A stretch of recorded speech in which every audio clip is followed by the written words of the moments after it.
स्वागत है आप सबका आपके अपने चैनल वी का ज्ञान में। और आज हुए CUET बायोलॉजी के क्वेश्चन पेपर को सॉल्व करेंगे। यहाँ पर पेपर जो बुकलेट कोड है वो सी है। सी बुकलेट कोड के पेपर को सॉल्व करेंगे और ये वीडियो स्पेशली हिंदी मीडियम के विद्यार्थियों के लिए है। चलिए देर न करते हुए क्वेश्चन पेपर को सॉल्व करते हैं। सबसे पहला क्वेश्चन फर्स्ट क्वेश्चन इज परिपक्व पराग कणों में मौजूद होती है। तो परिपक्व पराग कणों में दो प्रकार की कोशिकाएं होती है, एक कायिक कोशिका और एक जनन कोशिका। तो पहले क्वेश्चन में ऑप्शन नंबर 3 जो है वो राइट आंसर है। नेक्स्ट क्वेश्चन को देखते हैं। नेक्स्ट क्वेश्चन है सूची 1 और सूची 2 को सुमेलित कीजिए। हमें मिलाना है। इसमें सबसे पहला सूची 1 में संरचनाएं दी है और सूची 2 में हमें कार्य दिए। तो सबसे पहली संरचना हमें दी है तंतुरूपी उपकरण यानी फिलीफॉर्म एपरेटस। तो तंतुरूपी उपकरण का आप सब जानते हो मुख्य कार्य होता है परागनलिका को सहाय कोशिका की तरफ निर्देशित करना। तो ए में आएगा ऑप्शन नंबर 3। फिर आती है बी टेपिटम, जिसका बहुत महत्वपूर्ण कार्य आप सब जानते हो, ये पराग कणों को पोषण देते हैं टेपिटम। तो बी में आएगा 4। फिर आता है बाह्य चोल। तो बाह्य चोल आप जानते हो स्पोरोपोलेनिन से बना होता है। तो सी में आएगा 1। फिर आता है फ्यूनिकल अपरा से अंडाशय को जोड़ता है। तो डी में आएगा 2। तो हमारा ऑप्शन नंबर 2 यहाँ पे सही होगा। ए में 3, बी में 4, सी में 1 और डी में 2। ये हमारा ऑप्शन नंबर 2, क्वेश्चन नंबर 2 में ऑप्शन नंबर 2 राइट आंसर है। फिर बहुत इजी क्वेश्चन इन्होंने दिया है। प्राथमिक भ्रूणपोष केंद्रक निम्नलिखित का उत्पाद है। भ्रूणपोष केंद्रक किसका उत्पाद आप सब जानते हो। भ्रूणकोश में जो मध्य में ध्रुवीय केंद्रक होते हैं उसके निषेचन से बनता है। तो त्रिसंलयन 3N संरचना है। त्रिसंलयन से प्राथमिक भ्रूणपोष केंद्रक बनता है, जिसको शॉर्ट में PEN भी कहा जाता है। बहुत अच्छा क्वेश्चन है। अगला क्वेश्चन आता है क्वेश्चन नंबर 4। मानव में स्तन ग्रंथि कितने खंडों में विभाजित होती है। तो इजी क्वेश्चन है ये भी। मानव की जो मादा में स्तन ग्रंथि होती है वो 15 से 20 खंडों में विभाजित होती है। तो इसमें ऑप्शन नंबर 4 आएगा। अगला प्रश्न है मानव भ्रूण का लिंग निर्धारण होता है। तो मानव भ्रूण का लिंग निर्धारण आप जानते हो, मानव में जो नर होता है उसके शुक्राणु करते हैं। नर के युग्मकों को आप जानते हो, नर के युग्मकों को शुक्राणु कहते हैं। शुक्राणुओं द्वारा लिंग का निर्धारण होता है। अगर शुक्राणु X क्रोमोसोम का परिवहन करते हैं तो मादा के X से मिलने के बाद पुत्री का निर्माण होता है। और अगर शुक्राणु Y क्रोमोसोम का परिवहन करते हैं तो मादा के X क्रोमोसोम से मिलने के पश्चात पुत्र का निर्माण होता है। तो XY पुत्री और पुत्र का निर्धारण कौन करता है, शुक्राणु। तो यहाँ पर ऑप्शन नंबर 2 आएगा, शुक्राणु के X तथा Y गुणसूत्र द्वारा। ये थोड़ा सा ट्रिकी क्वेश्चन है, अगर स्टूडेंट थोड़ा ध्यान दें।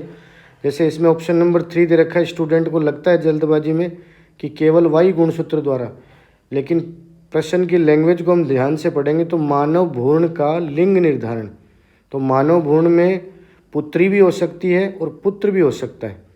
तो पुत्री का निर्धारण शुक्राणु के X क्रोमोसोम करते हैं और पुत्र का निर्धारण शुक्राणु के Y क्रोमोसोम करते हैं। तो ऑप्शन नंबर 2 जो है वो बिल्कुल सही है। इसमें ऑप्शन नंबर 3 खाली घुमाया गया है, लेकिन सही आंसर ये नहीं है। अगले क्वेश्चन पर आते हैं। अगला क्वेश्चन नंबर 6 है अंड जनन के निम्नलिखित चरणों को उनके होने के उचित क्रम में व्यवस्थित करना है हमको। तो सबसे पहले हम समझते हैं, जैसे यहाँ पर अंडाणु ए ऑप्शन में दिया गया है यानी ओवम। अंडाणु ओवम होता है। अंड जननी ऊगोनिया होता है, ऊगोनिया। प्राथमिक अंडक जो होते हैं वो प्राइमरी ऊसाइट होते हैं, प्राइमरी ऊसाइट। और द्वितीयक अंडक जो होते हैं वो सेकेंडरी ऊसाइट होते हैं, सेकेंडरी ऊसाइट। तो इनका क्रम ये है, सबसे पहले ऊगोनिया 1 नंबर पर, फिर 2 नंबर पर ऊगोनिया से बनते हैं प्राइमरी ऊसाइट, प्राइमरी ऊसाइट से बनते हैं सेकेंडरी ऊसाइट, 3 नंबर यानी द्वितीय कंडक, और द्वितीय कंडक से बनता है ओवम यानी अंडाणु, अंडाणु आएगा 4 नंबर। तो यहाँ पे हमें सही विकल्प मिलाना है, जो कि हमें ऑप्शन नंबर सेकंड में मिलता है बी। पहला आएगा बी, 2 नंबर पे आप देख रहे हो आएगा सी, 3 नंबर पे देख रहे हो आप डी, और 4 नंबर पे आएगा ए। बी सी डी ए का क्रम सही है। तो क्वेश्चन नंबर 6 में हमारा ऑप्शन नंबर 2 सही है।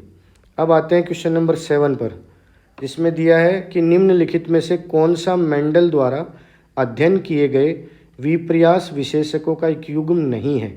यानी मेंडल ने जो प्रयोग किए उनमें जो निष्कर्ष निकल कर आया उनमें वो गुण नहीं था।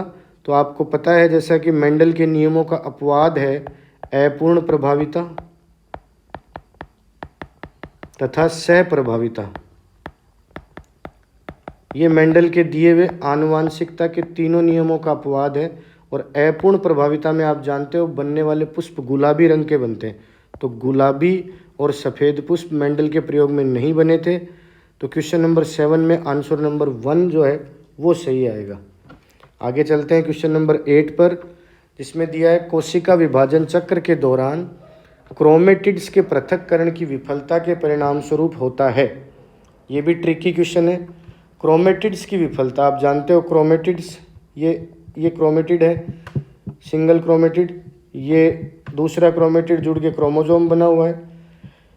जब अर्धसूत्री विभाजन होता है तो ये क्रोमेटिड पृथक होते हैं, तो इनकी जो पृथक होने की क्रिया है उसमें विफलता हो जाए तो उससे जो परिणाम स्वरूप हमें क्या लगेगा कि पृथक्करण की विफलता से हमें शुरुआत में क्या लगेगा, पृथक्करण की विफलता से एक पैतृक से एक, दूसरे से दूसरा, इस प्रकार बनने वाला जो क्रोमोजोम होगा वो एक तरह से पॉलीप्लॉइडी लगेगा, लेकिन पॉलीप्लॉइडी है नहीं क्योंकि ये ट्रिक है। इसमें ए न्यूप्लॉइडी आएगा। ए न्यूप्लॉइडी ज़्यादा भी हो सकता है और कम भी हो सकता है, तो ए न्यूप्लॉइडी आएगा। ऑप्शन नंबर 3 इसमें सही है, ठीक है, क्योंकि युग्मक माता से आ रहा है या पिता से आ रहा है। अब आता है क्वेश्चन नंबर 9। क्वेश्चन नंबर 9 दिया दात्र कोशिका अरक्तता यानी सिकल सेल एनीमिया के बारे में सही मिलान वाली जोड़ी का चयन करना है हमको। एक तरफ हमें जीनोटाइप दिया गया है, दूसरी तरफ हमें फिनोटाइप दिया गया है। जीनोटाइप फिनोटाइप आप बहुत अच्छे से जानते हो कि जब हीमोग्लोबिन के युग्मकों की बात करें, दोनों तरफ हीमोग्लोबिन से ग्रसित सिकल सेल एनीमिया के लिए हम एस लगाते हैं, दोनों पर एस होगा तब बनने वाली संतति रोगग्रस्त होगी, ठीक है, और एक पर नहीं होगा और दूसरे पर होगा तब बनने वाली संतति रोग की वाहक होगी, ठीक है। तो इसमें देखते हैं, जैसे पहला ऑप्शन दिया है HbA रोगग्रस्त फिनोटाइप नहीं है, ये कथन गलत दे रखा है। दूसरा ऑप्शन दिया है HbA-HbS रोगग्रस्त जबकि ये वाहक है, अर्थात ये कथन भी गलत है। तीसरा ऑप्शन दिया है HbS-HbS रोगग्रस्त फिनोटाइप, सही है। चौथा ऑप्शन दिया है HbS-HbA रोग के वाहक, ये भी सही है, अर्थात सी और डी ऑप्शन सही है। तो देखते हैं हम सी और डी कौन से आंसर में दिया है। केवल सी और डी, पहला ही जो ऑप्शन दिया हुआ है वो सही है, अर्थात क्वेश्चन नंबर 9 में आंसर नंबर फर्स्ट आएगा, केवल सी और डी। आगे चलते हैं, क्वेश्चन नंबर 10 पर आते हैं, जिसमें पुनः सूची 1 और सूची 2 को सुमेलित कीजिए। हमें सुमेलित करके देखना है, जिसमें सबसे पहले हमें वैज्ञानिकों का नाम दिया है और फिर उनकी खोज दी है। तो सट्टन और बोवेरी पहला ही ऑप्शन, और आप जानते हो सट्टन और बोवेरी जो है वो वंशागति के क्रोमोसोम सिद्धांत के लिए फेमस है। तो ए में आएगा सेकंड, ए में आएगा सेकंड। अब इन क्वेश्चन को विद्यार्थियों आप जानते हो आपके पास समय कम था, अतः आपको ऑप्शन से भी टिक करना होता है। जैसे ए में सेकंड ये कंफर्म हो आप, तो ए में सेकंड इस आंसर में है, इस ऑप्शन में, इन दो में नहीं है तो इन दो को तो आप छोड़ो, इन दो को जांच करो, ठीक है। अगला है स्टर्टेवेंट। तो स्टर्टेवेंट जो है वो आनुवांशिक मानचित्र के लिए फेमस है, तो बी में आएगा ऑप्शन नंबर 4। अब इसमें देखो बी में ऑप्शन नंबर 4 जो है वो यहाँ पर ही मौजूद है, सेकंड ऑप्शन में नहीं है, अगर इसलिए हमें आगे चेक करने की ज़रूरत ही नहीं है। तो क्वेश्चन नंबर 10 में आंसर नंबर 1 सही है। आप आगे अगर देखना भी चाहो तो देख सकते हो हैकिंग जो है, हैकिंग एक्स काय, एक्स शरीर, एक्स बॉडी के लिए फेमस है, और ग्रिफिथ आप जानते हो बैक्टीरिया में रूपांतरण के लिए फेमस है। तो ऑप्शन नंबर 1 जो है वो इसमें सही आंसर है। अगला क्वेश्चन आता है, न्यूक्लियोटाइड्स के संबंध में निम्नलिखित में से कौन कौन से कथन गलत हैं। हमें रॉन्ग जो स्टेटमेंट दिए हुए वो ढूंढने। सबसे पहला स्टेटमेंट दिया है प्यूरिन और पिरिमिडिन नाइट्रोजनी क्षारक है, बिल्कुल है, सही है ये ऑप्शन। दूसरा दिया है न्यूक्लियोटाइड गैर एंजाइमेटिक अणु है, ये गलत है, गैर एंजाइमेटिक अणु नहीं है। तीसरा सी दिया है फॉस्फेट समूह को फॉस्फोएस्टर लिंकेज के माध्यम से न्यूक्लियोसाइड के 5' से OH से जोड़ा जाता है, ये बिल्कुल सही है। सी वाला कथन जो है वो ट्रू है या सत्य है। फिर आते हैं डी वाले कथन पर, RNA में प्रत्येक न्यूक्लियोटाइड अवशेष में राइबोसोम, ये कथन गलत है। फिर आते हैं कथन ई में थाइमीन पिरिमिडिन का एक उदाहरण है, बिल्कुल सही है। अर्थात यहाँ पर हम देख रहे हैं कथन ए, कथन सी और कथन ई, ये सही है। कथन ए, कथन सी और कथन ई, ये सही है। हमें ढूंढना है गलत, यहाँ ध्यान देना, हमें गलत ढूंढना है। तो गलत कौन कौन से कथन है? कथन बी गलत है और कथन डी गलत है। तो नीचे दिए गए विकल्पों में सही उत्तर चुनते हैं हम। हमारा ऑप्शन नंबर 3 आएगा, केवल बी और डी कथन जो है वो गलत हैं। क्वेश्चनों में हमें ये भी ध्यान रखना होता है कि गलत पूछ रहा है या सही पूछ रहा है। हम हड़बड़ाहट में, समय कम होता है CUET में, हड़बड़ाहट में गलत कर जाते हैं।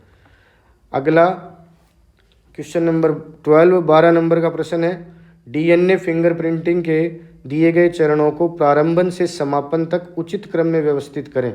DNA फिंगरप्रिंटिंग की प्रक्रिया शुरू से अंत तक किन किन चरणों में होती है वो हमें फॉलो करना होता है। तो इसमें सबसे पहला DNA का विलगन होता है, यानी B पहला चरण होता है, ठीक है, पहला क्रम B का होता है, DNA का विलगन होता है। दूसरा हम देखते हैं एंडोन्यूक्लियेज प्रतिबंधन, एंडोन्यूक्लियेज द्वारा DNA का डाइजेशन यानी पाचन किया जाता है, तो ये दूसरे नंबर पर आएगा। तीसरा जो DNA के खंड हैं उनको संश्लेषी झिल्ली पर स्थानांतरण किया जाता है, ब्लोटिंग बोलते हैं इसको, ये तीसरा चरण है।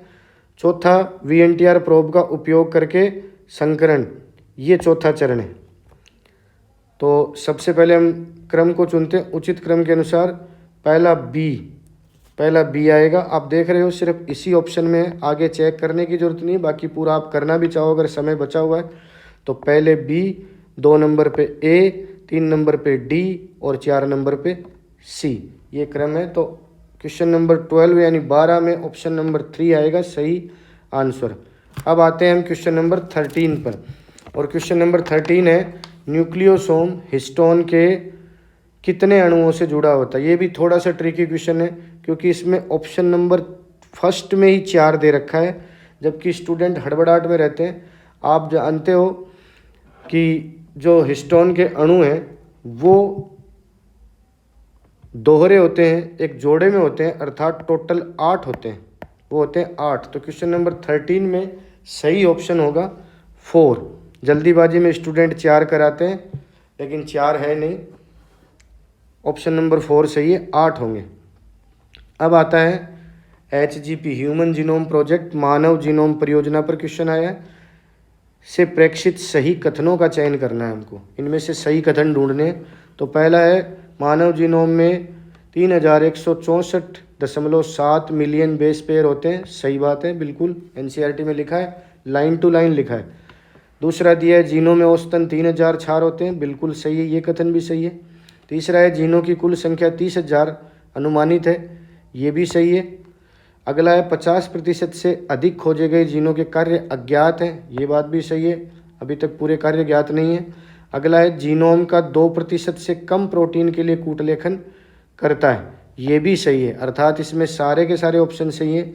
तो इसमें हम देखें first, second, third, fourth option जो है वो सही है, A, B, C, D और E सारे के सारे सही है। तो क्वेश्चन नंबर 14 में आंसर नंबर 4 सही है।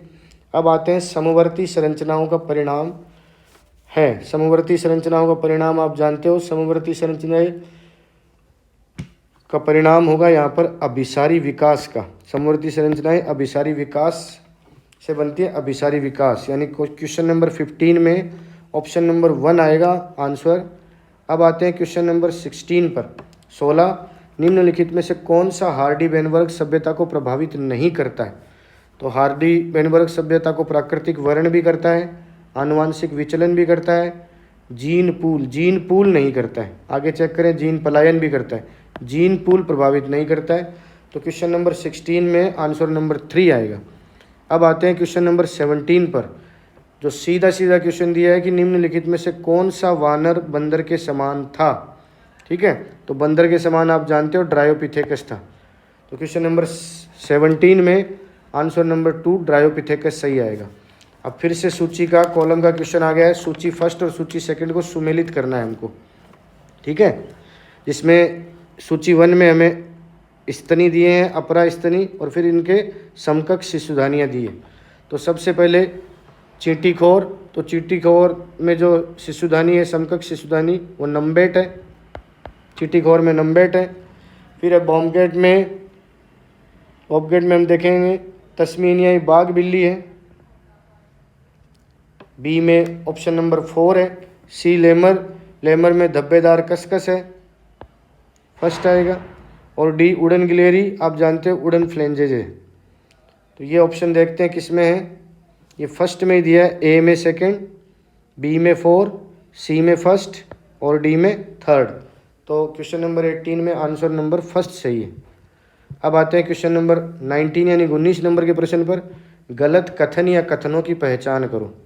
ये प्रश्न रोग से दिया है।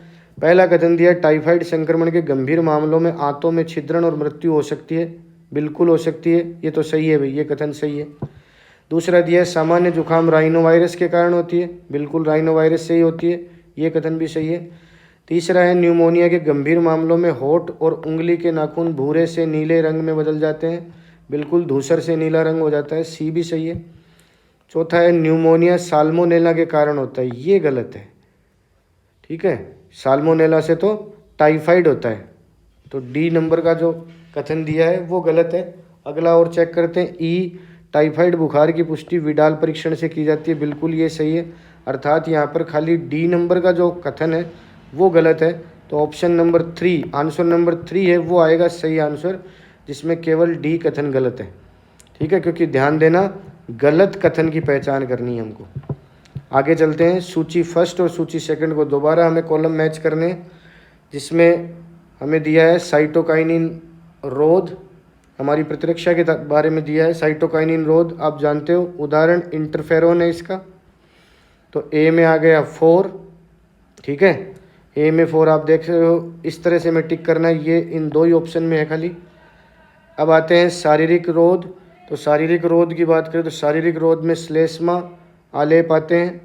ठीक है, बी में यानी 1 हो गया, बी में 1 देखो, बी में 1 इसमें है, आंसर 4 सही आएगा। आगे भी आप अगर चेक करना चाहो, अगर समय है तो चेक कर सकते हो। कोशिकीय रोध जो होते हैं वो भक्षकाणु, बी सेल और टी सेल, और कायिकीय रोध जो हम देखें वो है आँखों से आंसू। ठीक है, ये है सारे ऑप्शन, यानी क्वेश्चन नंबर 20 में आंसर नंबर 4 सही आंसर है। अब आते हैं क्वेश्चन नंबर 21 पर। स्मैक ड्रग से दिया क्वेश्चन। स्मैक रासायनिक रूप से क्या होता है? स्मैक रासायनिक रूप से है तो आप जानते हो स्मैक क्या होता है, डाईएसिटिल मॉर्फिन होता है।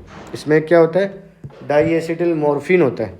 ठीक है, अब आते हैं क्वेश्चन नंबर 22 यानी 22 पर। प्रतिरक्षी का स्राव करती है, यानी प्रतिरक्षी का स्राव कौन सी कोशिकाएं करती है? तो आप जानते हो बी सेल प्रतिरक्षी का स्राव करती है, तो बी कोशिकाएं इसमें आंसर आएगा। फिर आते हैं क्वेश्चन नंबर 23 पर, 23 नंबर के प्रश्न पर। वाहित मल उपचार में ऊर्णक है, वाहित मल उपचार में ऊर्णक है। ऊर्णक फ्लॉक्स होते हैं, आप जानते हो फ्लॉक्स, और फ्लॉक्स क्या होता है वो भी आप जानते हो अच्छे से।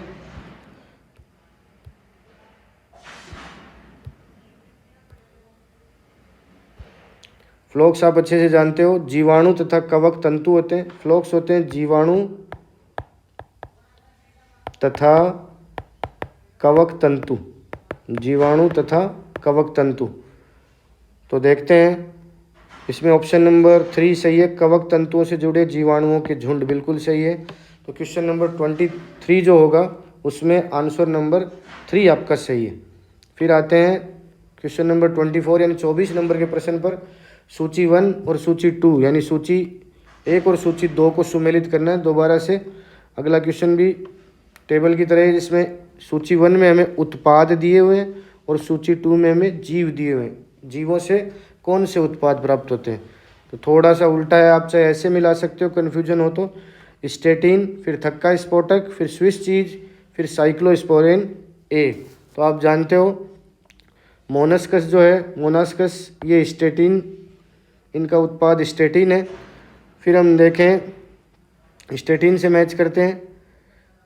फिर अगला हम देखें स्ट्रेप्टोकोकस। स्ट्रेप्टोकोकस जो है वो थक्का स्फोटक के लिए जिम्मेदार है। फिर हम आगे आए मोनस्कस, ट्राइकोडर्मा, स्विस चीज जो है, स्विस चीज, प्रोपियोनोबैक्टीरियम, तो सी में 4 आएगा। और साइक्लोस्पोरिन मोनस्कस ये आएगा डी में सेकंड आएगा ट्राइकोडर्मा। तो इस तरह से हमारा ऑप्शन नंबर 2 सही आ रहा है। ऑप्शन नंबर 2 ए में 3rd, बी में 1st, सी में 4 और डी में 2nd। तो यहाँ पर क्वेश्चन नंबर 24 में हमारा आंसर नंबर 2nd सही आ रहा है। अब आता है क्वेश्चन नंबर 25। 25 क्वेश्चन दिया है, एफिड्स और मच्छरों के लिए जैव नियंत्रण कारक के रूप में उपयोग किए जाने वाला भृंग है। शब्दों पर गौर करें, ये क्वेश्चन एनसीईआरटी की लाइन से आया है, एनसीईआरटी की लाइन से आया है बिल्कुल। लेकिन एक चीज़ हमें और ध्यान देनी है, यहाँ पर ट्राइकोडर्मा दिया है, ड्रैगन फ्लाइज दिया है, लेडी बर्ड दिया है और सिल्वर फिश दिया है। हमें कन्फ्यूज नहीं होना, ट्राइकोडर्मा और सिल्वर फिश तो बिल्कुल हटा दो, इनका तो कोई मतलब ही नहीं है, ठीक है। हमें कन्फ्यूजन हो सकता है ड्रैगन फ्लाइज में और लेडी बर्ड में। और मैं आपको बता दूं एनसीईआरटी की लाइन जब आप पढ़ोगे यहाँ से तो उसमें दोनों का ही उदाहरण दिया है, लेकिन इस क्वेश्चन में जो शब्द है भृंग, तो भृंग के रूप में हमारा सही आंसर होगा लेडी बर्ड। और उसमें शुरुआत में एनसीईआरटी में उदाहरण भी लेडी बर्ड के रूप में ही बताया हुआ है, तो लेडी बर्ड ही आएगा एनसीईआरटी में। भृंग शब्द जो दिया है ना बीटल्स के लिए, तो लेडी बर्ड सही ऑप्शन आएगा यहाँ पर। सीयूईटी में आप जानते हो एनटीए इस एग्ज़ाम को कराने वाली संस्था एनटीए है। और एनटीए एनसीईआरटी के जो डेटा और उनकी जो लाइन टू लाइन सेंटेंसेज होते हैं उनको ही अंत में मान्य करती है। तो यहाँ पर लेडी बर्ड क्योंकि भृंग शब्द दे दिया है। अगला है अनुप्रवाह संसाधन विधि में शामिल है। तो अनुप्रवाह संसाधन विधि में शामिल आप जानते हो शोधन होगा, शोधन अनुप्रवाह संसाधन में पहचान, प्रवर्धन, किण्वन नहीं है, शोधन होगा। अब आते हैं हम क्वेश्चन नंबर 27 पर, ठीक है। 27 निम्न में से कौन सा जीव और अपने कोशिका भित्ति क्षरण एंजाइम के साथ सही ढंग से मेल नहीं खाता है। बहुत इजी क्वेश्चन है और अच्छा है आप सबके लिए। आप जानते हो कवक के पाचन के लिए हम काइटिनेज का इस्तेमाल करते हैं, शैवाल के लिए मिथाइलेज नहीं, ये गलत है। पादप कोशिका के लिए सेलुलेज सही है, जीवाणु के लिए लाइसोजाइम सही है, शैवाल के लिए पादप के अनुसार ही सेलुलेज ही काम में लिया जा सकता है, सेलुलेज ही काम में ले सकते, तो ये गलत है। तो यहाँ पर हमें बताना मेल नहीं खाता है, नहीं खाता बताना है, तो ऑप्शन नंबर 2 जो है, दूसरा जो ऑप्शन है वो सही है। क्वेश्चन नंबर 27 में आंसर नंबर 2 सही है। अब आते हैं क्वेश्चन नंबर 28 पर। बैक्टीरिया के रूपांतरण की प्रक्रिया में शामिल निम्नलिखित चरणों को प्रारंभ से अंत तक हमें व्यवस्थित करना है, शुरू से लेके लास्ट तक। तो सबसे पहले आप जानते हो इसमें आता है द्विसंयोजन धनायन के साथ उपचार, दूसरा आता है आरडीएनए और जीवाणु कोशिका को उनको बर्फ पर उष्मायन के साथ रखना, सेकंड। फिर थर्ड में आता है फिर टेम्परेचर देते ताप प्रघात उपचार, थर्ड आ गया। फिर फोर्थ में हम देखते हैं फिर से उन्हें बर्फ़ पे रखा जाता है और फिर उन्हें पट्टिका पर जो प्लेट है उस पर उनका चयन किया जाता है। तो मैंने क्रम यहाँ पर लिख दिया। तो सबसे पहले बी, ठीक है, यहाँ भी बी है। फिर सेकंड नंबर पर आता है हमारा सी, ठीक है, यहाँ सी नहीं है। फिर आता है डी, फिर आता है ए और फिर आता है ई। तो हमारा ऑप्शन नंबर 3 जो है, सॉरी मैं ऊपर पढ़ नहीं पाया सही, बी ए, हाँ बी पहला, सेकंड पर ए, सॉरी सेकंड पर ए और थर्ड पर हमारा सी बिल्कुल, फोर्थ पर हमारा ई सही है और फिफ्थ पर हमारा डी, ये सही आएगा, सेकंड आएगा, सॉरी ये नहीं है सेकंड। क्वेश्चन नंबर 28 में आंसर नंबर 2 आएगा सही आंसर। अब आते हैं क्वेश्चन नंबर 29 पर, जिसमें दिया है निम्नलिखित में से कौन से कथन गलत हैं। हमें गलत कथन ढूंढने हैं। इसमें सबसे पहले दिया है एलाइजा द्वारा डीएनए के खंडों को अलग किया जाता है। नहीं, कोई डीएनए के खंडों को इसमें अलग नहीं करते, गलत कथन है। अगला है रूपांतरण एक प्रक्रिया है जिसके माध्यम से डीएनए एक खंड को परपोषी यानी पोषक जीवाणु में प्रवेश कराया जाता है। बिल्कुल रूपांतरण वही प्रक्रिया है, सही है। अगला है पुनर्योगज डीएनए प्रौद्योगिकी में वांछित डीएनए खंडों का विलगन शामिल नहीं है। तो विलगन तो शामिल होता है, तो ये सेंटेंस गलत है, इन्होंने तो कहा नहीं है। फिर आता है डी का कथन है डीएनए लाइगेज का उपयोग डीएनए खंडों को वाहक में जोड़ने के लिए किया जाता है। बिल्कुल सही है। तो यहाँ पर हम देख रहे हैं कथन बी और कथन डी सही है, जबकि हमें बताना है गलत। गलत कौन से हैं? ए और सी। ए और सी कथन है, तो ऑप्शन पहला ही दिया हुआ है, ए और सी गलत है। मैं दोबारा कहूँगा, इन पेपर में सही और गलत पूछा है, उस पर ध्यान देना होता है। इसमें स्टूडेंट जल्दबाजी में गलती कर जाते हैं। अगला आता है 30वां क्वेश्चन, क्वेश्चन नंबर 30, जिसमें दिया निम्नलिखित में से कौन से कथन सत्य हैं। अब की बार सत्य पूछा है, ध्यान देना। अब की बार ट्रू सेंटेंस पूछा है, यानी सत्य कथन कौन सा है। तो सब कथन पढ़ते हैं। सबसे पहला कथन ए, रोजी से मिलने वाला दूध पोषण की दृष्टि से मानव शिशुओं के लिए मानव दूध से अधिक संतुलित होता है।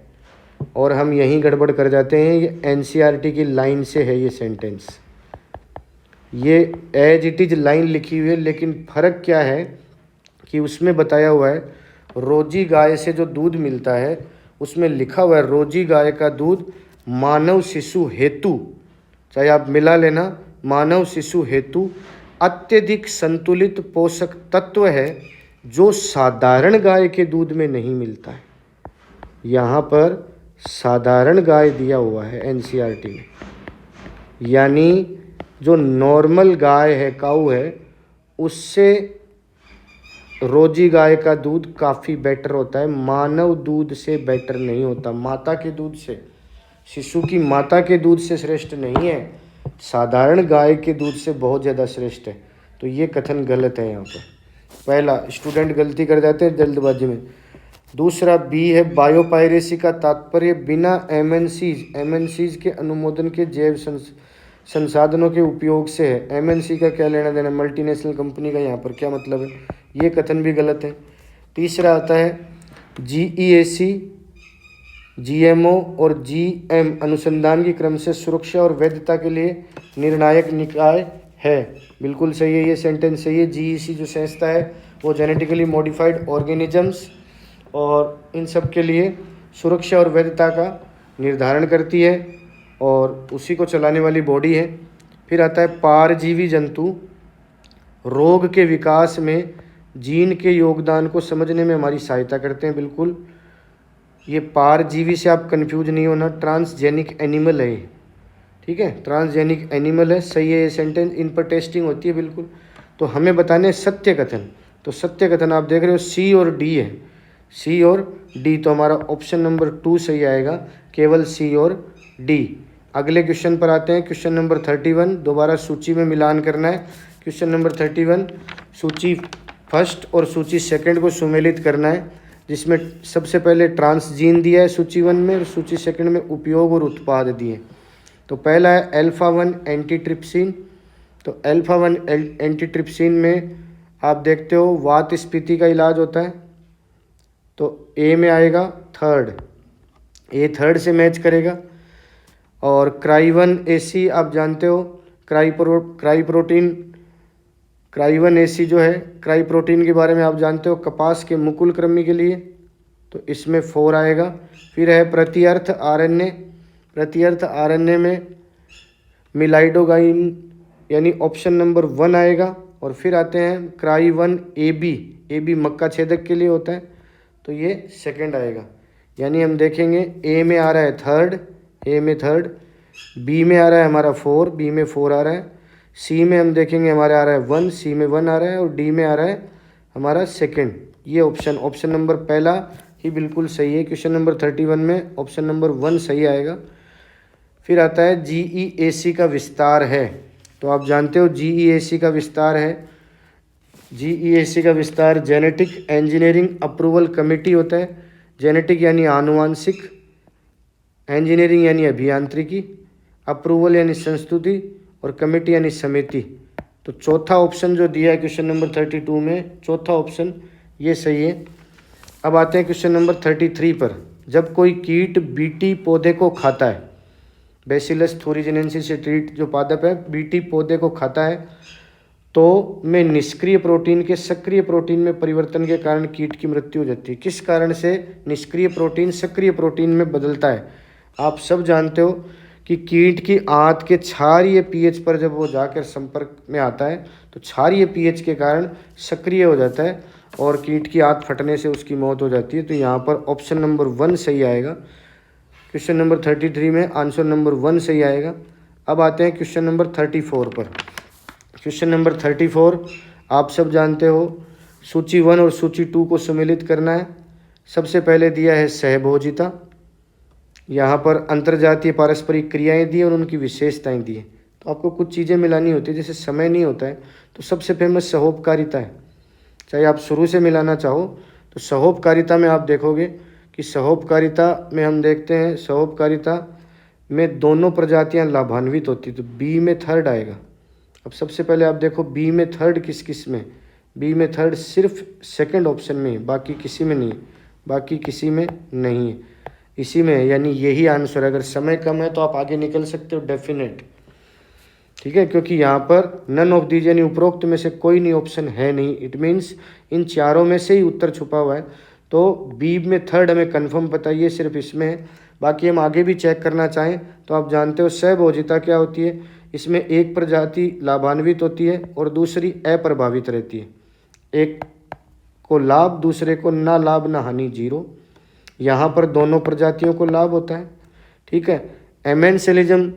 एमेंसेलिज्म जो है उसमें हम देखते हैं एक प्रजाति को हानि होती है, दूसरी अप्रभावित होती है।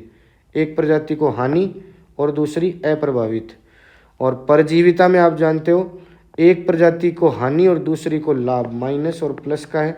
तो यहाँ पर क्वेश्चन नंबर 34 में आंसर नंबर 2 सही आएगा। फिर आते हैं हम क्वेश्चन नंबर 35, थोड़ा सा स्पीड बढ़ाते हैं ताकि वीडियो लंबा ना हो।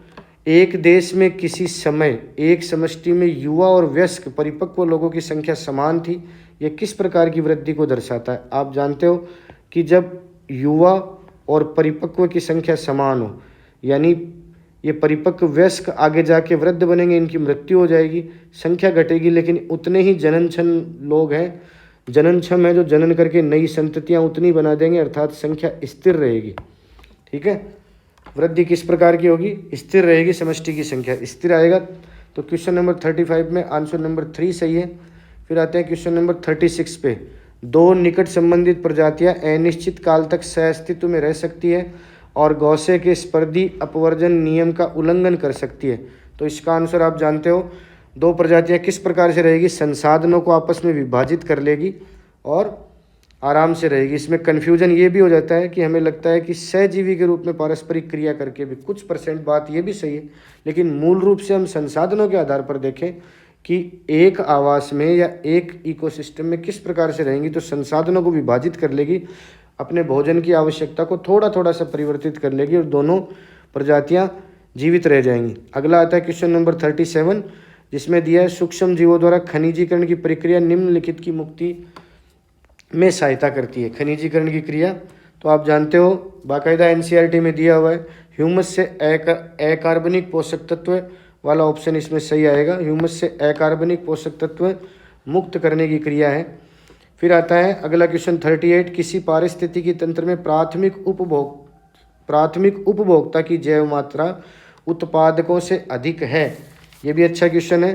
प्राथमिक उपभोक्ता, ठीक है, प्राथमिक उपभोक्ता यानी जो शाकाहारी होते हैं उनकी उत्पादकों से, पादपों से, ठीक है। यहाँ पर आप देखोगे जैव मात्रा, तो जैव मात्रा यहाँ पर इस्तेमाल, आपको किसी भी क्वेश्चन में कन्फ्यूजन लगे तो आप उसके पीछे की तरफ जो इंग्लिश वर्जन के क्वेश्चन है वो पढ़ के समझ सकते हैं। तो यहाँ पर जैव मात्रा का सीधा सा मतलब आप जानते हो बायोमास है। बायोमास, स्टूडेंट क्या है, जैव मात्रा और जैव संख्या में कन्फ्यूज हो जाते हैं और जल्दीबाजी में गड़बड़ कर देते हैं। जैसे ये यहाँ पर भी आप देख रहे हो, इस स्टूडेंट ने सीधा जल्दी में वन को टिक कर दिया, वन पारिस्थितिकी तंत्र, यानी वन में एक वृक्ष हो गया, उस पर चिड़ियाएँ हो गई, संख्या बढ़ रही है ना, तो उस हिसाब से कर दिया। लेकिन इसमें सही आएगा समुद्र आएगा, क्योंकि समुद्र में जो पादप प्लवक पाए जाते हैं उनमें जैव भार बायोमास कम होता है। पादप प्लवक फाइटोप्लैंक्टन जो होते हैं, पादप प्लवक में जैव भार कम होता है, उनसे अधिक जैव भार जंतु प्लवक में होता है, ठीक है। जंतु प्लवकों में, अर्थात प्राथमिक उपभोक्ताओं में जैव भार उत्पादकों से ज़्यादा किस में होता है, समुद्र में होता है। आगे चलते हैं, अगला क्वेश्चन 39 नंबर, अपघटन के संदर्भ में निम्नलिखित में से सही कथन चुनना है हमें। सबसे पहला, अपघटन एक अवायवीय प्रक्रिया है, तो गलत है ये कथन। एनसीईआरटी की लाइन पढ़ लेना, एनसीईआरटी की जो बुक है उसमें अपघटन में बिल्कुल लिखा है अपघटन ऑक्सीजन की उपस्थिति में होने वाली प्रक्रिया है, अर्थात वायवीय प्रक्रिया हो गई, यानी वो ऑक्सीजन की उपस्थिति की प्रक्रिया बता रही है एनसीईआरटी, बिल्कुल, तो वायवीय प्रक्रिया हो गई। दूसरा कथन दिया हुआ है अपरद की अपघटन दर इसकी रासायनिक प्रकृति पर निर्भर करती है, बिल्कुल ये सही है, एनसीईआरटी में ये भी लाइन टू लाइन दिया हुआ है, रासायनिक प्रकृति पर निर्भर करती है। तीसरा दिया है पानी में घुलनशील कार्बनिक पोषक तत्व मिट्टी में जाते हैं और निक्षालन की प्रक्रिया में अवक्षेपित हो जाते हैं, तो यहाँ पर कार्बनिक पोषक तत्व नहीं देकर, पोषक नहीं है, कार्बनिक पोषक तत्व नहीं, अकार्बनिक पोषक तत्व, ये भी एनसीईआरटी में लाइन से आया क्वेश्चन, तो ये कथन गलत हो गया। किसकी वजह से, यहाँ पर कार्बनिक पोषक दे दिया, जबकि एनसीईआरटी में अकार्बनिक पोषक तत्व दिए हुए हैं। फिर आता है चौथा कथन, खनिजीकरण के बाद ह्यूमिफिकेशन आता है, बिल्कुल सही है, ये कथन सही है, अर्थात यहाँ पर हमें सही कथन चुनने, दोबारा ध्यान देना, सही कथन चुनने, तो बी और डी हमारे कथन सही हैं, पहला ही ऑप्शन सही आएगा, केवल बी और डी। अब आते हैं क्वेश्चन नंबर 40 यानी 40 पर दोबारा से। सूची 1 और सूची 2 को सुमेलित, 1 और 2 को सुमेलित करना है हमको, जिसमें सबसे पहले हम बात करते हैं स्थायी अवस्था। स्थायी अवस्था की बात करेंगे तो एक निश्चित स्थायी अवस्था, यहाँ पर हम देखते तो एक निश्चित समय पर मिट्टी में खनिज पोषक तत्वों की मात्रा, द्वितीय उत्पादकता, स्थित शस्य यानी खड़ी फसल में मिलाएंगे तो एक निश्चित समय पर पोषक स्तर पर जैव पदार्थों का द्रव्यमान, ये आएगा। आप इससे ऑप्शन में देखें थोड़ा सा, हम सी में थर्ड इसमें है, सी में थर्ड इसमें 2 में है। आगे हम इसको सॉल्व करते हैं। फिर आती है आपकी शुद्ध प्राथमिक उत्पादकता। शुद्ध प्राथमिक उत्पादकता विषमपोषी हेटेरोट्रोपस के उपभोग के लिए उपलब्ध जैव मात्रा है। यहाँ पर हम देखेंगे डी में फर्स्ट, ठीक है, डी में फर्स्ट इसमें है, ये हमारा सही आंसर है। क्वेश्चन नंबर 40 पर ये हमारा सही आंसर है, जल्दी करके निकलने के लिए फ़ायदेमंद है। बाकी हम आगे भी अगर इसको देखना चाहें तो स्थायी अवस्था ए में 4 आएगा, ठीक है, और बी जो दिया है बी में सेकंड आएगा। द्वितीयक उत्पादकता उपभोक्ताओं द्वारा कार्बनिक पदार्थ के निर्माण की दर को द्वितीयक उत्पादकता। अब आ गए हैं क्वेश्चन नंबर 41 पर, ये पैसेज वाले क्वेश्चन होते हैं। और अब की बार भी मैं आपको बता दूं, कई स्टूडेंटों को ये मन में वहम था कि पैराग्राफ में जो दिया है, मैंने पहले भी स्टूडेंट्स को ये चीज़ कह दी थी हमारी जो ऑफलाइन क्लासेज हैं उनमें, कि आप सोचते हो कि इंग्लिश की तरह पैराग्राफ से ही आंसर आपको मिल जाएंगे, तो ऐसा नहीं होगा। पैराग्राफ उस संदर्भ में होगा और उस संदर्भ से कुछ क्वेश्चन पूछेंगे, तो वही आप देख रहे हो। परिच्छेद को ध्यान से पढ़े और अगले 5 प्रश्नों के उत्तर दें। पैराग्राफ आपको दिया हुआ है, ठीक है, जिसमें कुछ चर्चाएँ की हुई हैं, लेकिन इन चर्चाओं में इस पैराग्राफ में पूरी तरह से इन क्वेश्चनों के आंसर नहीं है। क्वेश्चनों के आंसर आपके पढ़े हुए और आपके याद किए हुए समझ के आधार पर प्रश्न दिए गए। पहला 41, निम्नलिखित में से कौन सा यौन संचारित रोग नहीं है? तो आप जानते हो यौन संचारित रोग, ये क्लेमिडिया था, यौन संचारित है। फाइलेरिया था, फाइलेरियस, ये यौन संचारित नहीं है, ठीक है। बाकी ये तीनों यौन संचारित रोग हैं। तो क्वेश्चन नंबर 41 में आंसर नंबर 2 आएगा। फिर हम आते हैं क्वेश्चन नंबर 42 पर। चिकित्सीय सहगर्भता समापन, medical termination of pregnancy, MTP, NCERT में दिया है। MTP के संबंध में निम्नलिखित में से कौन सा कथन गलत है? ठीक है, तो दिया है गलत कथन बताना है हमको, हमें गलत कथन बताना है। इन्हें पहली तिमाही के दौरान सुरक्षित माना जाता है, सही है ये कथन। दूसरा दिया है भारत में इसे 1971 में वैध बनाया गया, ये भी सही है, NCERT में दिया है लाइन टू लाइन क्वेश्चन आ रहे हैं, लाइन टू लाइन आ रहे हैं। मैंने स्टूडेंट को पहले ही बता दी थी ये चीज़ कि NTA अगर पेपर करवा रहा है, अगर पेपर एजेंसी NTA है तो आप फिक्स कर लो कि NCERT से लाइनें आएंगी। तो बाकायदा इसमें दिया है भारत में से 1971 में वैध बनाया गया, लाइन लिखी हुई है। तीसरा, विशिष्ट आधारों पर 2 पंजीकृत चिकित्सकों की राय के साथ MTP 24 सप्ताह के बाद भी किया जा सकता है। यहाँ पर कन्फ्यूजन क्रिएट होता है स्टूडेंट के मन में, तो मैं आपको बता दूं, जब आप MTP चिकित्सकीय सहगर्भता समापन NCERT से पढ़ेंगे, आप देख लेना, यहाँ पर येलो कलर का एक कॉलम अलग बना रखा है NCERT ने, और वहाँ स्पष्ट लिख रखा है, मैं आपको क्लियर वो लाइन बता सकता हूँ, आप चाहे मिला लेना, कि अगर गर्भावस्था 12 हफ्तों से अधिक, क्लियर यहाँ पे लिखा है 12 हफ्ते, हफ्ते यानी सप्ताह ही होता है, 12 हफ्तों से अधिक लेकिन 24 हफ्तों से कम, वहाँ पर आप देख लेना 24 हफ्तों से कम दिया हुआ है, जबकि यहाँ पर 24 सप्ताह के बाद भी लिखा हुआ है, बाद 24 सप्ताह के बाद, अर्थात ये सेंटेंस गलत है, जबकि स्टूडेंट जल्दबाजी में इसे सही कर देता है। NCERT की लैंग्वेज आप लाइन टू लाइन पढ़ लेना। इधर येलो कलर अलग कलर से एक पैराग्राफ बनाया हुआ है, एक बॉक्स के अंदर लिखा हुआ है, जिसमें 12 हफ्तों से अधिक लेकिन 24 हफ्ते, हफ्ते और सप्ताह एक ही बात है, 24 हफ्ते से कम अगर है तो 2 चिकित्सकों की सलाह पर MTP करवाया जा सकता है। वो भी कब? जब माता के स्वास्थ्य पर खतरा है तो। 12 हफ्तों से अधिक लेकिन 24 हफ्तों से कम, 24 यहाँ पर 24 सप्ताह के बाद यानी 24 हफ्तों के बाद का समय दिया, तो ये सेंटेंस गलत है। अगला आते हैं, वैश्विक स्तर पर एक वर्ष में गर्भधारण की कुल संख्या का लगभग 20% MTP होता है। NCERT ने अपनी लाइन में 1/5 भाग लिख रखा है, और 1/5 आप जानते हो 1/5 20% के बराबर ही होता है। तो ये लाइन भी NCERT ने दी रखी है, ये कथन सही है।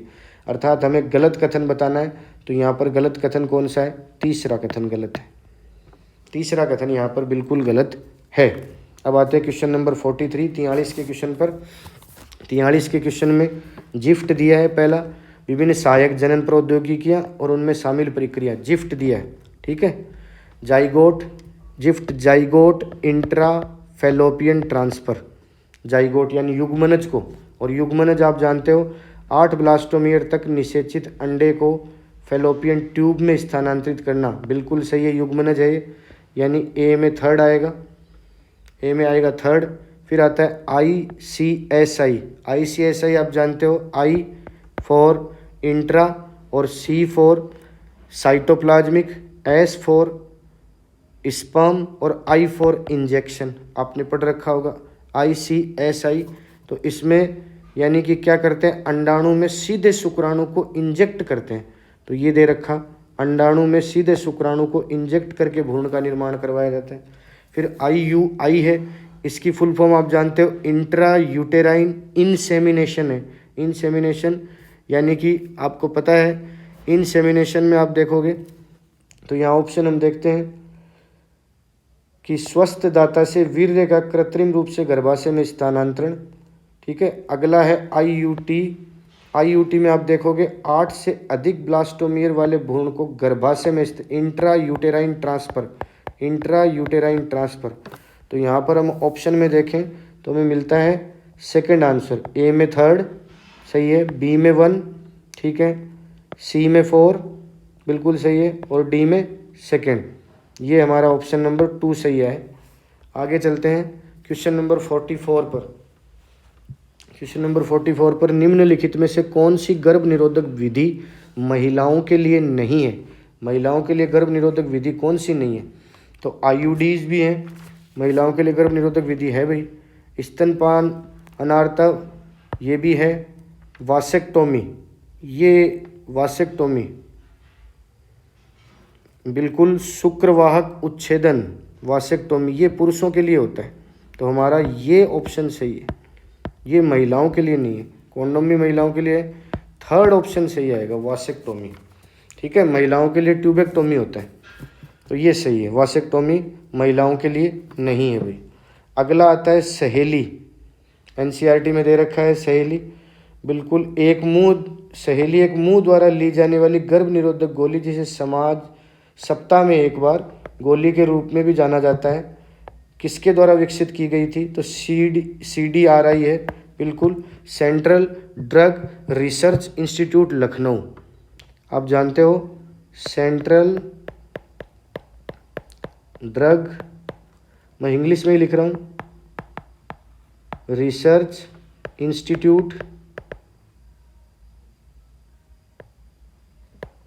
इंस्टीट्यूट लखनऊ, उसके द्वारा फेमस CDRI, इन्होंने सहेली नामक गर्भ निरोधक गोली बनाई थी। तो यहाँ पर क्वेश्चन नंबर 45 में आंसर नंबर 3 आएगा।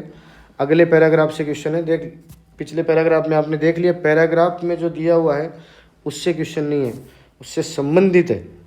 दूसरा अगला पैराग्राफ क्वेश्चन नंबर 46, निम्नलिखित में से कौन सी एक स्थिर जैव समुदाय की विशेषता नहीं है? स्थिर जैव समुदाय की विशेषता, एक विदेशी प्रजातियों के आक्रमण के लिए प्रतिरोध होना चाहिए, बिल्कुल होना चाहिए, तभी जैव समुदाय स्थिर रहेगा। इसे साल दर साल उत्पादकता में बहुत अधिक भिन्नता नहीं दिखानी चाहिए, ज़्यादा परिवर्तन नहीं होना चाहिए, बिल्कुल सही है। तीसरा, एक स्थिर समुदाय में सभी प्रजातियां समान रूप से महत्वपूर्ण हैं और किसी की अनुपस्थिति से इसे अस्थिरता की ओर ले जाती हैं, किसी की भी अनुपस्थिति, ये लग रहा है, ये आंसर सही है, ये ऑप्शन सही लग रहा है कि विशेषता नहीं है कि एक कोई भी एक जाति, मूल जाति की बात होती ना, मूल जाति जैसे उत्पादक खत्म हो जाए तो पूरा का पूरा जैव समुदाय नष्ट हो सकता है, लेकिन एक कोई जाति जिसकी निर्भरता कम है, जिससे इकोसिस्टम कम डिस्टर्ब होता है, अगर उसकी अनुपस्थिति हो जाए तो अस्थिरता की ओर ले जाएगी, ये बात कम जच रही है। अगला है, यह प्राकृतिक या मानव निर्मित कभी कभार होने वाली गड़बड़ी के लिए लचीला होता है, कभी कभार थोड़ा बहुत परिवर्तन सह लिया जाता है, बिल्कुल क्वेश्चन नंबर 46 में आंसर नंबर 3 आएगा। अब रिवेट पॉपर परिकल्पना में रिवेट का अर्थ है, तो रिवेट उन्होंने जातियों को बताया था, जातियां यहाँ पर प्रजातियां हैं, बिल्कुल चौथा प्रजातियां, ठीक है, प्रजातियां आएगा। अब आते हैं 48 पर, जिस वैज्ञानिक ने साबित किया कि प्रजाति की समृद्धि सीधे समुदाय की स्थिरता से संबंधित है, वह कौन था? तो टिलमैन ने दिया था, डेविड टिलमैन थे। अब आता है कशेरुकी जीवों में निम्नलिखित में से कौन सा सबसे अधिक प्रजाति समृद्ध समूह है, सबसे अधिक जातियां। थोड़ा सा कन्फ्यूजन स्तनधारियों से होता है इसमें, लेकिन मेरे अनुसार मत्स्य की जातियां सबसे अधिक है, मत्स्य जातियां, मछलियों की जातियां अधिक है। अब आते हैं आगे, उष्णकटिबंधीय क्षेत्र, अंतिम क्वेश्चन नंबर 50। उष्णकटिबंधीय क्षेत्र में अधिकतम जैव विविधता की व्याख्या करने में प्रस्तावित विभिन्न परिकल्पनाएं निम्नलिखित हैं, सिवाय, शब्द पर गौर करना, कौन सा कथन उष्णकटिबंधीय क्षेत्र में अधिकतम जैव विविधता की व्याख्या नहीं करता है, ये हमें देखना है। तो सबसे पहला दिया है, शीतोष्ण क्षेत्र में हिमनद होता रहता है, लेकिन उष्णकटिबंधीय क्षेत्र अक्षांश अपेक्षाकृत अबाधित रहते हैं, ये कथन तो सही है, बात सही है, इन्होंने सही की है। दूसरा दिया है, उष्णकटिबंधीय वातावरण में अधिक आर्द्रता नमी होती है, ना नमी वाला ये आंसर आएगा इसमें, ठीक है, यानी ये कथन गलत है, तो हमें क्या बताना है, सिवाय, गलत कथन को ढूंढना है, तो ये आंसर है इसका क्वेश्चन नंबर। आगे भी पढ़ के देख लेते हैं, उष्णकटिबंधीय वातावरण में कम मौसमी परिवर्तन होते हैं और ये अधिक स्थिर होते हैं, ये बात सही है, ये भी सही बात है, ये भी सही बात है, ये गलत बात है। उष्णकटिबंधीय क्षेत्रों में अधिक सौर ऊर्जा उपलब्ध होती है जो उच्च उत्पादकता और परिणाम स्वरूप जैव विविधता में योगदान देती है, ये कथन भी सही है, अर्थात ऑप्शन नंबर 2 इसका आंसर आएगा, ये कथन गलत है। तो ये है आपका CUET बायोलॉजी का पेपर, बहुत ही अच्छा पेपर था। थोड़ा सा इन्होंने कुछ क्वेश्चन ट्रिकी बनाए थे जिससे स्टूडेंट कंफ्यूज हो सकते हैं। आपका हम आशा करते हैं वी का ज्ञान की तरफ से, आपके अपने चैनल वी का ज्ञान की तरफ से हम आशा करते हैं कि आपका पेपर बहुत ही अच्छा गया होगा। और जिन विद्यार्थियों ने नहीं आने वाले क्वेश्चन छोड़ दिए हैं वो सकारात्मक रहें, क्योंकि उन विद्यार्थियों के चांसेस बढ़ जाते हैं किनकी तुलना में, जिन्होंने लालच में आकर गलत या शंका थी उन क्वेश्चनों को सोल्व कर लिया है। उनसे ज़्यादा सफल विद्यार्थी वो हैं जो पूरी तरह से संतुष्ट होने के बाद ही जिन्होंने ऑप्शन टिक किए। समय थोड़ा कम था, हड़बड़ाहट में बच्चों से गलती होना स्वाभाविक है, लेकिन हम आपके उज्जवल भविष्य की आशा करते हैं। बहुत बहुत धन्यवाद। ये वीडियो आपके लिए आपके समक्ष प्रस्तुत किया है। छोटी मोटी कोई समस्या हो, कोई भी आपको इसमें कमी लगे तो कृपया कमेंट करके सुधार करने के लिए कमेंट करें। हो सकता है शुरुआती वीडियो कुछ कमियां हो सकती है, जैसे बैकग्राउंड नॉइज़ आ सकती है या आपको वीडियो क्वालिटी में थोड़ी बहुत कुछ कमी लग सकती है, लेकिन हम हमारा श्रेष्ठ देने की कोशिश करेंगे और जैसे जैसे समय बीतेगा आपके अपने चैनल में धीरे धीरे वैसे वैसे निखार आएगा। बहुत बहुत धन्यवाद, बहुत बहुत धन्यवाद। नमस्कार।